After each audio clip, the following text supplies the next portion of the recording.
Hi friends, good morning. ఎలా ఉన్నారు? బాగున్నారా? Welcome back to my channel. This is Raju cooking blogs అండి. ఇదైతే వచ్చేసి పపాయ అండి. పీ ఫర్ పపాయ ఫ్రూట్ కదా. ఈ పపాయ ఫ్రూట్ అనేది మనము జ్యూస్ చేసుకుంటాము. అట్లానే వచ్చేసి ఇట్లా ఫ్రూట్స్గా కూడా కట్ చేసుకొని తింటే హెల్త్కి మంచిది. అట్లానే కొన్నిట్లో కూడా బొప్పాస్కాయ ముక్కల్ని వాడతారు కూడా. మనకు వచ్చేసి ఒకప్పుడు మనం బొప్పాస్కాయని కూడా చాలా రేటు పెట్టి కొనేవాళ్ళం. ఫీవర్ వచ్చినా ఏమొచ్చినా ప్లేట్లెట్స్ పడిపోతే బొప్పాయి కోసుకొని తినమని చెప్పేవాళ్ళు.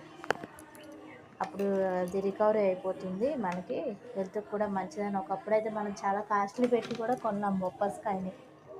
ఇప్పుడంటే మనకి 100కి 2 ఇస్తున్నారు, కానీ అప్పుడంటే మనకి చాలా కాస్ట్లీ చెప్పారు అవసరం ఉన్నప్పుడు. బొప్పాయి ట్రీ కూడా మనకి దానివల్ల ఉపయోగాలు ఉంటాయి. ఇవి మనకి బ్యూటీ పరంగా వాటిల్లో కూడా యూజ్ చేస్తారు. వచ్చేసి బొప్పాస్కాయ డైలీ ఫ్రూట్స్ తింటే హెల్త్కి కూడా మంచిది అంటారు కదా. ఏ సీజన్లో దొరికే ఆ ఫ్రూట్స్ తింటే. వీడియో కనుక నచ్చితే లైక్ చేసి